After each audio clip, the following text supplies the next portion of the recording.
Welcome to our deep dive today. We're going to be exploring decentralized energy systems. Yeah. It's a really fascinating topic, especially for seasoned energy investors like you. Definitely. Because, I mean, let's be honest, this is where some real opportunity is.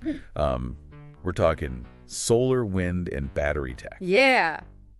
The power trio. The power trio, exactly. Or SWB for short. SWB, I like it. Catchy. Right. Easy to remember.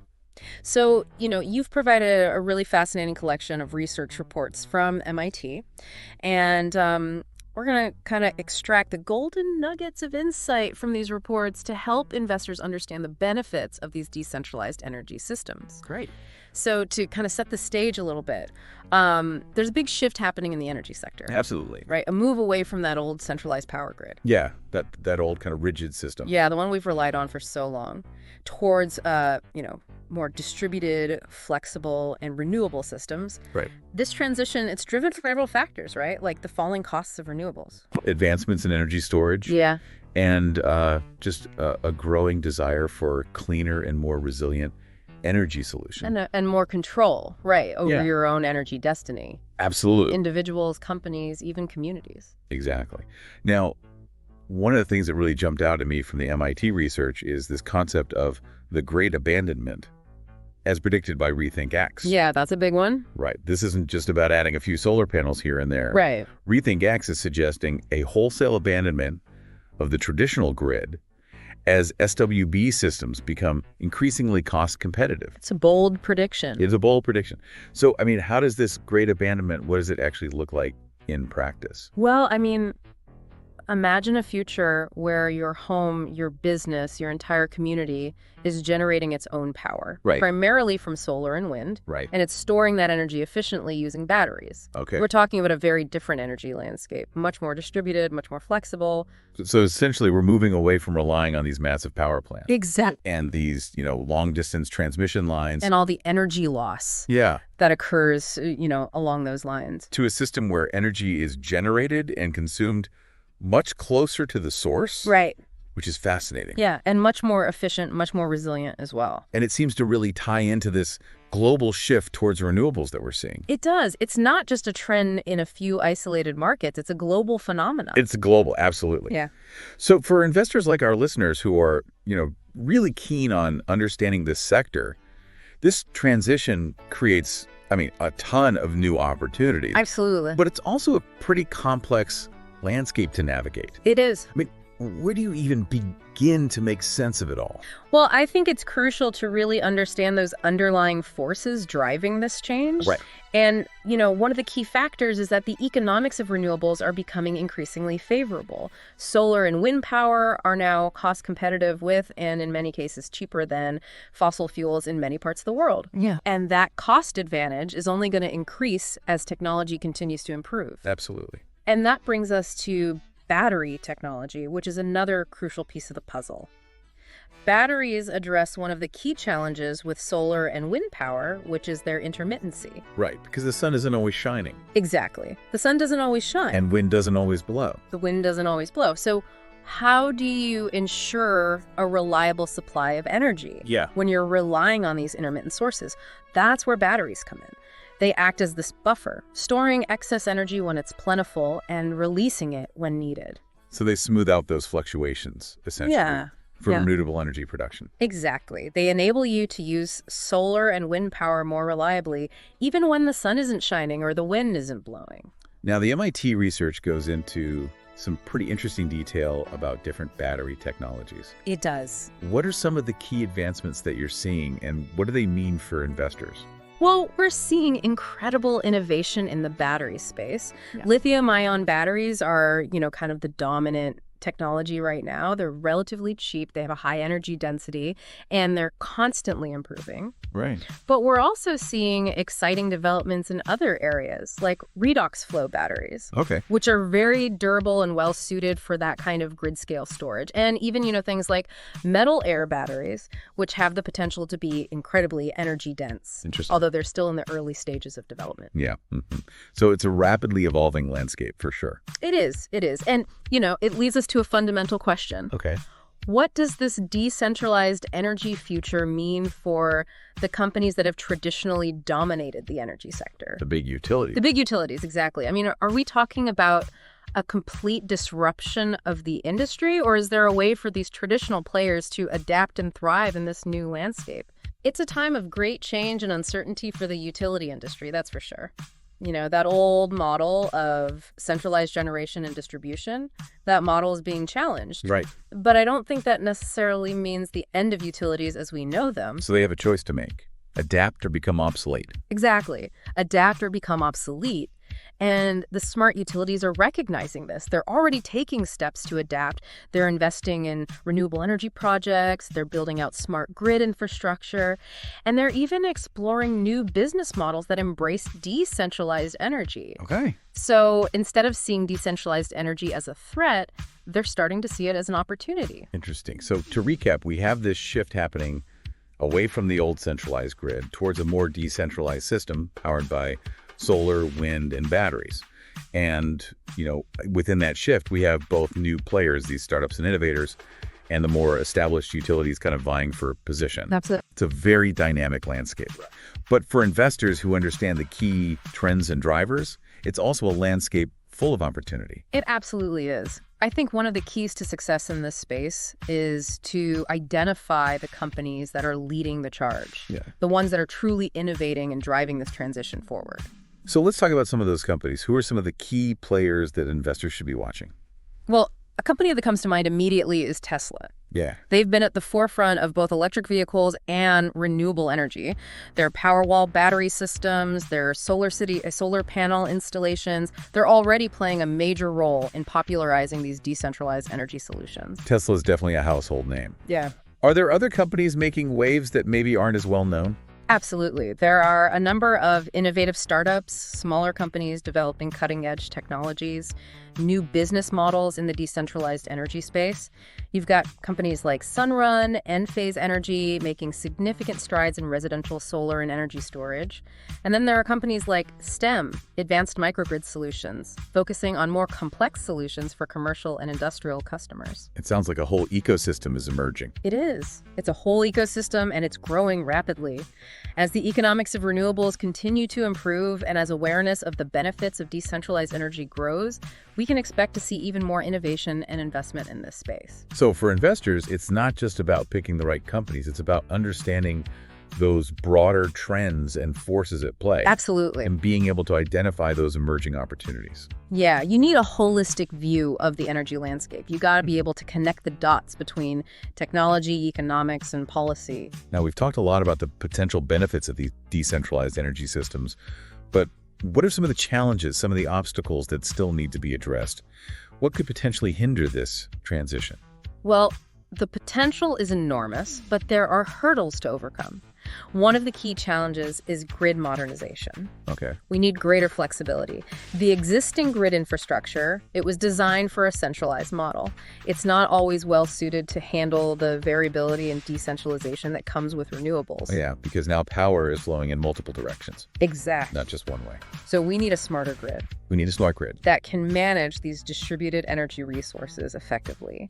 And that requires investment in things like advanced metering infrastructure, grid-scale energy storage, and really sophisticated software systems that can balance supply and demand in real time. That sounds like a pretty significant undertaking. It is, but it's essential. If we want to realize the full potential of decentralized energy. And the good news is there's a lot of innovation happening in this space. There is. Companies are developing new technologies, new solutions to make the grid more intelligent, more adaptable. So the transition to a decentralized energy future, it's not without its challenges. Right. But with the right investments and innovation, it's a transition that we can make successfully. We can. And the benefits are well worth the effort. I mean, a more decentralized energy system, it's not just more efficient and sustainable, it's more resilient and democratic. I like that. More democratic. Yeah. It empowers individuals and communities to take control of their own energy future. That's a really great point. And I think it's a good place to maybe pause for now. We've covered a lot of ground, from these fundamental trends and drivers to the key technologies and companies, and even touched on some of the challenges and opportunities that lie ahead. but we've only just scratched the surface. Yeah, it's a fascinating space, rapidly evolving. There's so much more to explore, and we will. But for now, we'll leave you with that thought. Yes. And encourage you to continue your research and due diligence. And keep in mind, this energy transition, it's well underway. Those who understand its implications and position themselves accordingly, they're likely to reap the greatest rewards. Very well said. Thanks for joining us for part 1 of this deep dive into decentralized energy. We'll be back soon with more insights and analysis. Until then, keep exploring. Keep exploring. And it's happening faster than a lot of people realize. Now, you mentioned grid modernization as a key challenge. Yeah. Can you kind of elaborate on what that entails and why it's so crucial for decentralized energy to really take off? Sure. I mean, the current grid infrastructure, as I mentioned, was designed for a very different era. Right. It was built to transmit electricity in one direction from Right. those large centralized power plants to consumers. Right. But in a decentralized system, power is flowing in multiple directions. Yeah. You have homes and businesses, they're generating their own electricity, sometimes even feeding excess power back into the grid. So the grid needs to become much more dynamic. More adaptable. Exactly. It needs to be able to handle those two-way flows of electricity, Okay. manage fluctuations in supply and demand from all these distributed energy resources, Yeah. and integrate a whole range of new technologies, smart meters, sensors, communication systems. It sounds like a pretty complex engineering challenge. It is. It's a big challenge, but the technology is advancing rapidly. Okay.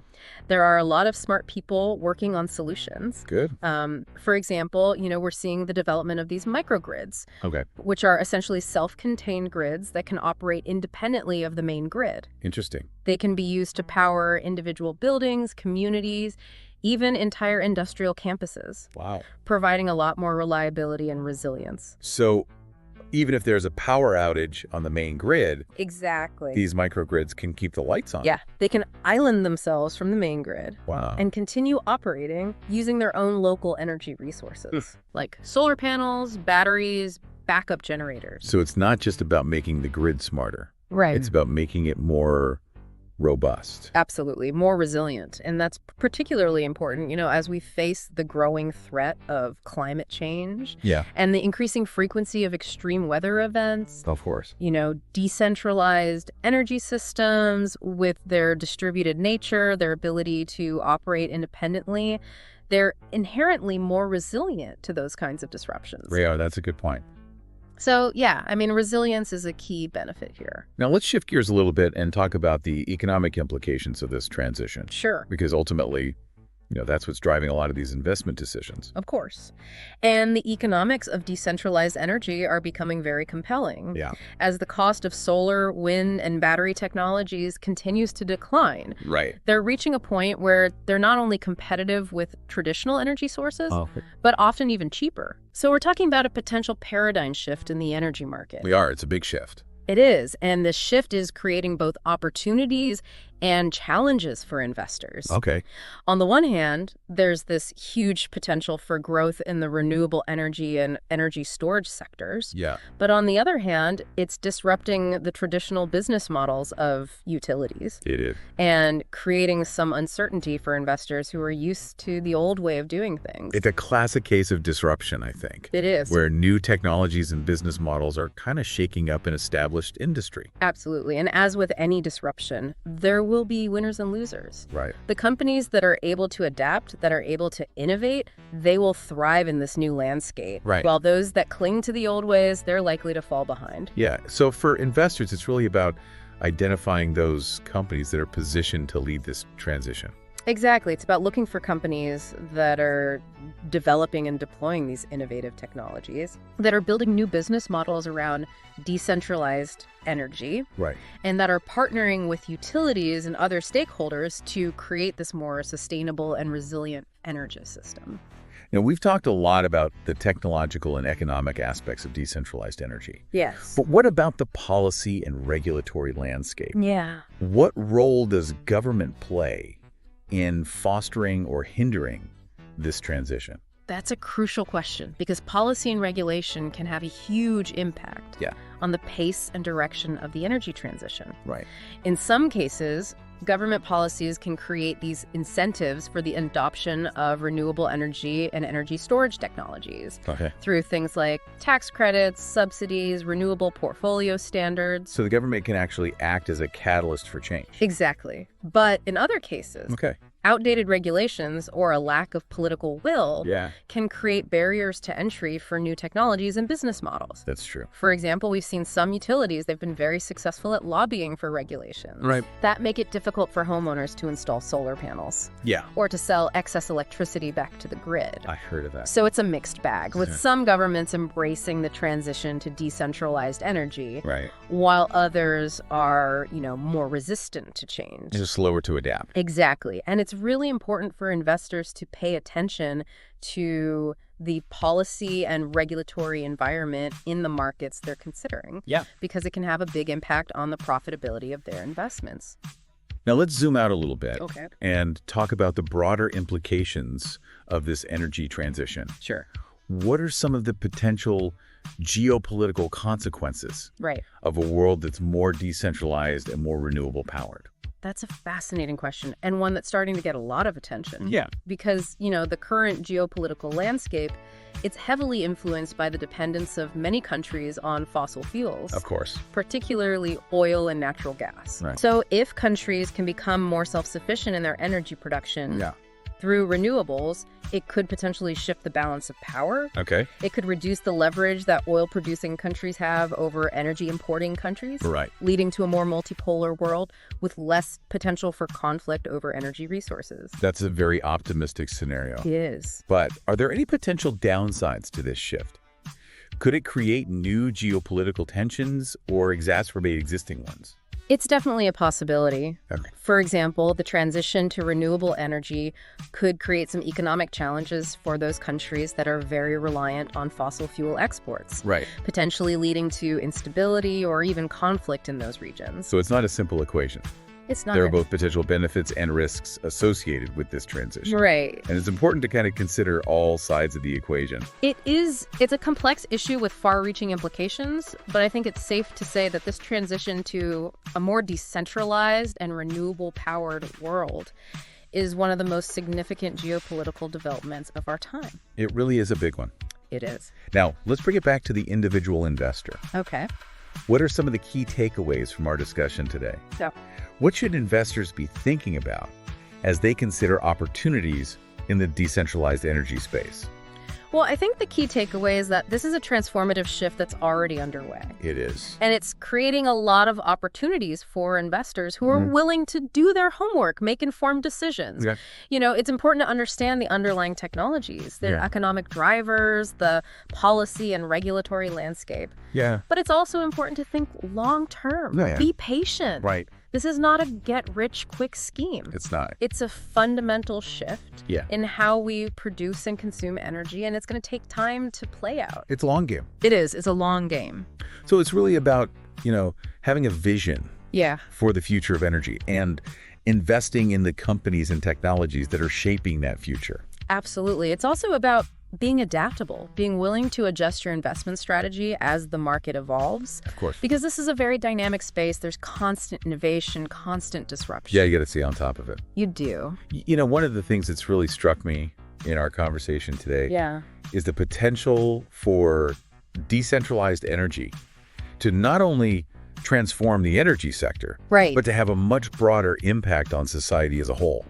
I agree. I mean, it's not just about technology and economics. It's about empowering individuals and communities. It is. Giving them more control over their energy choices and creating a more sustainable and equitable energy future for everyone. That's a really good point. Very well said. It's a powerful message. It is. And I think it's a message that will resonate with more and more people as the benefits of decentralized energy become more apparent. It really does feel like we're at this, tipping point. It does. Where things are going to start changing really rapidly. Yeah. And, as we talk about this transition, one question I keep coming back to is, what does this mean for developing countries? Because they often face, quite unique energy challenges. They do. Many developing countries are dealing with rapid population growth, increasing energy demand. But they often lack the infrastructure and the resources to build out these traditional centralized energy systems. Right. So could decentralized energy be a game changer for them? Potentially, yeah. Could this be a way to kind of leapfrog over those traditional limitations?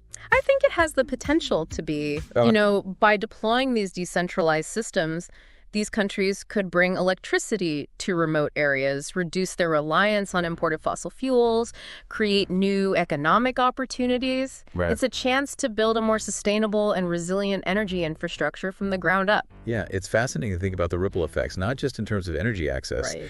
but also in terms of economic development and social progress. Absolutely. It's about more than just, flipping a switch and turning on the lights. Yeah. It's about creating a foundation for a more prosperous and equitable future. Now, throughout this deep dive, we've been focusing on the power trio: solar, wind, and batteries. Right. Are there other emerging technologies or trends in the decentralized energy space that investors should be aware of? Yeah, definitely. What else is out there? Well, one area that's getting a lot of attention is hydrogen.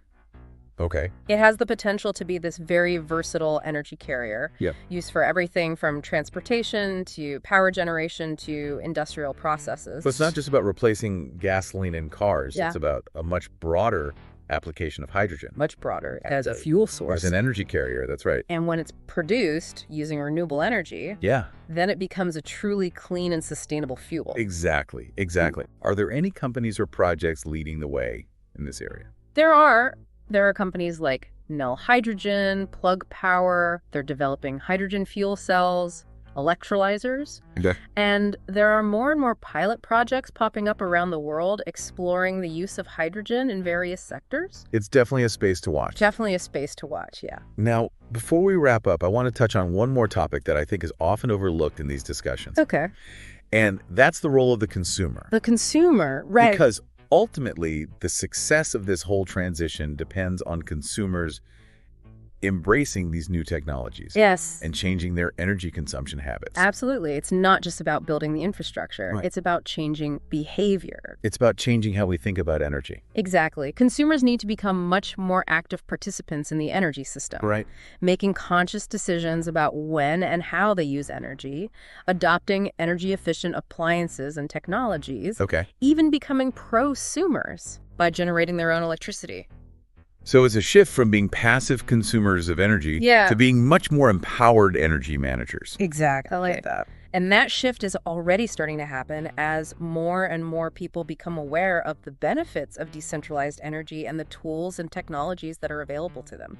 Well, this has been a really fantastic deep dive It has. into this world of decentralized energy. Yeah, very insightful. We've explored the trends, the technologies, the economics, the geopolitical implications. I mean, we've really covered a lot of ground. We have.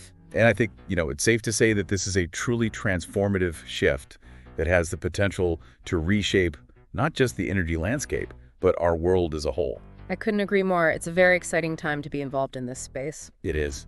And I'm confident that we're just going to see more innovation and progress in the years to come. And for seasoned energy investors like you listening out there, it's a time of tremendous opportunity.